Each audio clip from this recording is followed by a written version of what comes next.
Hello students, today we will study heating effect of current. Consider this figure. This is a nichrome wire, a high resistance wire.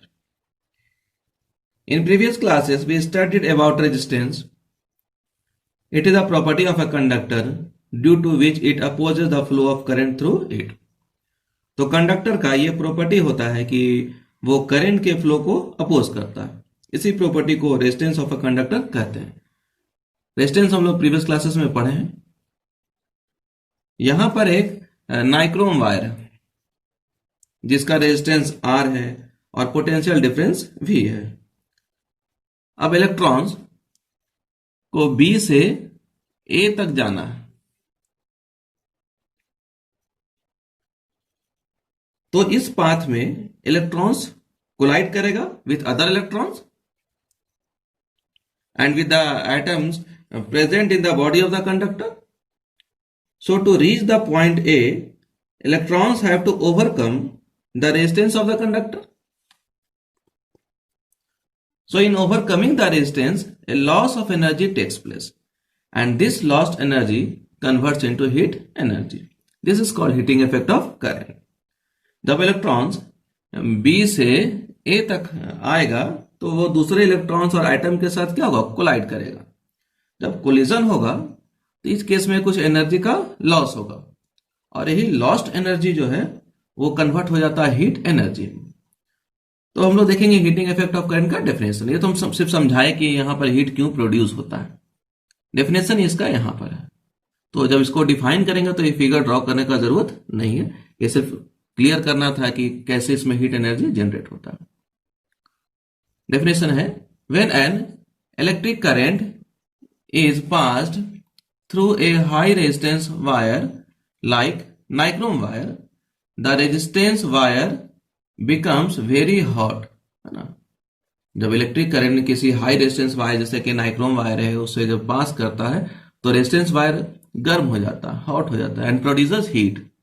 This is called the heating effect of current. तो इसी को heating effect of current कहते हैं। अब हम लोग का heating जो इफेक्ट है उसको कैलकुलेट करना, मतलब हीट एनर्जी को कैलकुलेट करने के लिए एक फॉर्मूला को डिराइव करना है। उसके लिए कंसिडर करेंगे ये फिगर, ठीक है। ये है हाई रेजिस्टेंस नाइक्रोम वायर और यहाँ पर वोल्टेज V है, ये है करंट और ये है resistance.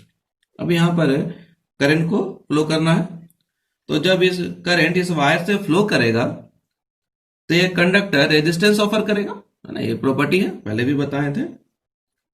So work must be done by the current to keep itself moving.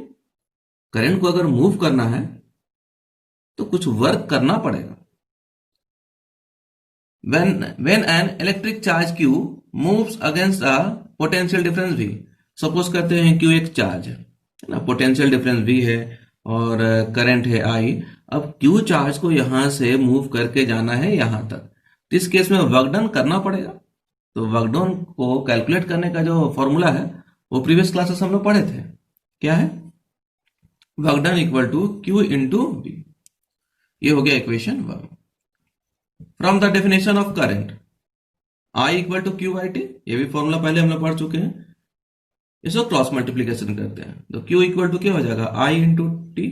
ये हो गया equation number 2। From Ohm's law V equal to I into R, ये हो गया इक्वेशन नंबर 3। तो यहां क्या था, W equal to Q into V। अब Q इक्वल टू क्या है, I इंटू टी और V इक्वल टू क्या है, I इंटू R। तो हम लोग क्या करेंगे कि Q और V का जो वैल्यू यहां पर हम लोग लाए हैं उसको यहां पर पुट कर देते हैं। W equal to Q into V, Q equal to कितना होता है, I इंटू टी और V equal to I into R। अब सबको अगर मल्टीप्लाई करेंगे तो I into I square into R into T. तो वर्क डन कितना आया, I square R T. Assuming all the electrical work done is converted into heat energy. अगर हम लोग एज्यूम करें कि जितना वर्क डन हुआ वो टोटल कन्वर्ट हो गया हीट एनर्जी में, तो वहां लिखा हुआ था W equal to I square R T. तो W को हम लोग रिप्लेस कर सकते हैं H से, heat produce H equal to I square R T joules. तो हीट एनर्जी कैलकुलेट करने का ये फॉर्मूला हम लोग को मिल गया। तो हीट एनर्जी किस पे डिपेंड करता है, स्क्वायर ऑफ करंट, रेजिस्टेंस और टाइम पर। मतलब टाइम जितना देर अप्लायंस वो रन करेगा उस पर वो डिपेंड करेगा। अब इसी पे बेस्ड एक और क्वेश्चन है ना, ये तो फॉर्मूला में डिराइव कर दिया, तो न्यूमेरिकल्स हम लोग बनाएंगे है ना इस फॉर्मूला से। अब नेक्स्ट है जूस लॉ ऑफ हीटिंग। इस फॉर्मूला को जूस लॉ ऑफ हीटिंग भी कहते हैं, इसी को बस डिफाइन करना है। It states that the amount of heat produce in a conductor is, है ना, कोई कंडक्टर है उससे जो हीट प्रोड्यूस होगा है ना वो किसके इक्वल होगा।